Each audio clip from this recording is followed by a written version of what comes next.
right? Touch, gestures, the entire body as interface.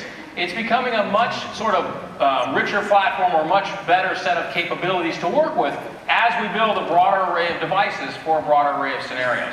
So that's another building block that we can all use. We have components, we have interface technology, and now we can start to work our way up to devices.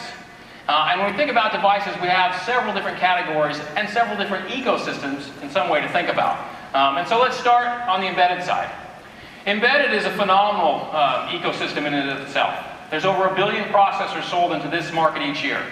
And as the processors get more powerful and they get sort of more ability, then we're seeing more and more of these devices be connected, being able to be both remotely managed and provide data.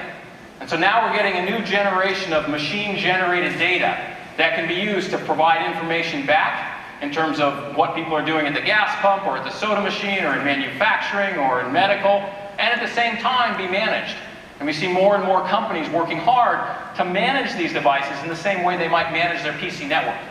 And so the ecosystem around this particular area continues to get richer, in this connected state, right? And the ability to manage these devices and get information from them provides a very broad set of capabilities as we start to connect scenarios. And in fact, in our booth, which I encourage many people to go visit, we've taken a medical scenario, which is one of the vertical areas that embedded is very deep in.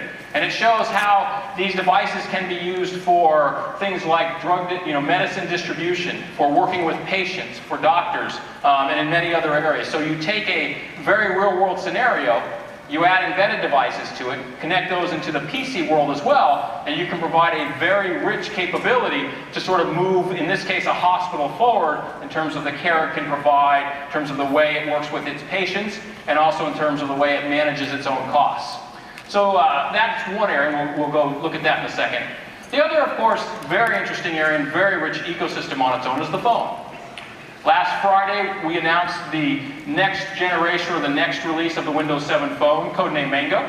And Mango really takes the focus we've had on putting the user at the center and making the user first, and building rich experiences around the user for communications and gaming and photos and others, and extends those with more than 500 new features. So whether it's in the communications area, which is one of the main things people do with phones, whether it's around apps, we have more than 16,000 applications in the store now, and tens of thousands of more in development, or whether it's bringing the internet and making it richer in that way, we're continuing to invest both in the platform capabilities and the experiences capability on the phone ecosystem. And you'll see how, as we go forward, how the phone ecosystem and the PC ecosystem continue to start to connect more and more. And so with that, let's take a couple minutes. Let's start on the embedded side. And I'll pick one of the things that happens in embedded is you get these very sort of rich and deep vertical areas. So for example, these are a couple of different scanners that you can find for barcode scanning, and I'm going to take one out here. In the US, about 7 out of 10 of the barcode scanners that are used are built on Windows and Windows Embedded. And you can see here, if I hold this up, I can scan a tag. And this one is built for speed. Somebody's got to work pretty fast. You'll notice if I just hold the button down, I can do about 100 scans in 3.6 seconds.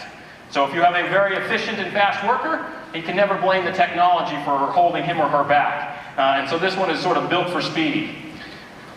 Let me put this back up. Now this one, from GTAC, here's an example of taking the same type of technology, but focusing it for a different usage. This is built for outdoor rugged use. And in fact, it's got a lot of benefits, including being waterproof.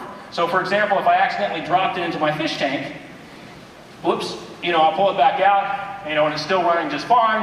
And in fact, for fun, I'm just going to leave it in there over the course of the demo today, and so we'll let that thing sit and soak and see how it does.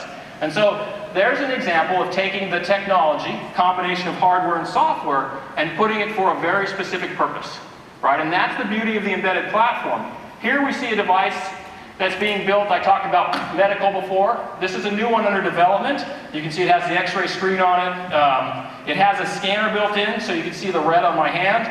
So if you had a patient with a tag on their wrist, or you wanted to look at the medicine or the records, you'd have the ability to scan and get information there. These are the type of devices that can be cleaned with alcohol. So it's a very specific purpose embedded device. Here's a point of sale system. We see very high utilization of point of sales. I didn't bring digital signage, but when you go to a concert hall or an athletic stadium, or you're looking at sort of a fast food restaurant in some of the countries like a McDonald's, all those signs, many of them are built on embedded. In fact, 9 out of 10 in the US are using Windows Embedded or Windows PC to run those digital signage solutions. So another good example of a vertical industry that is built around our ecosystem. Now, of course, there's research and fun things you can do. This is more of an edutainment kind of device, and you can see you wake this guy up. And you'll notice he's asking questions.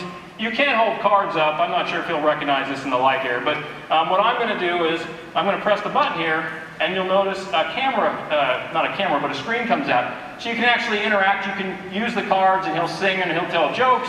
Once he brings this out, you'll see a projection down here where you can play an interactive game with him. And so in terms of sort of, I think of these as fun, unique devices, the embedded platform allows for a whole world of creativity along with, I'll say, traditional productivity, and we'll leave the circus running here. So these are just a small sample of what can be done with embedded software. When you think about 1 billion processors, and you think about where our, I'm going to go ahead and put this away or he'll sing the whole time I'm up on stage. If you think about where our industry is going, this is a very rich and broad ecosystem, and that's something that's going to connect in to all of these other devices as we go forward. Now,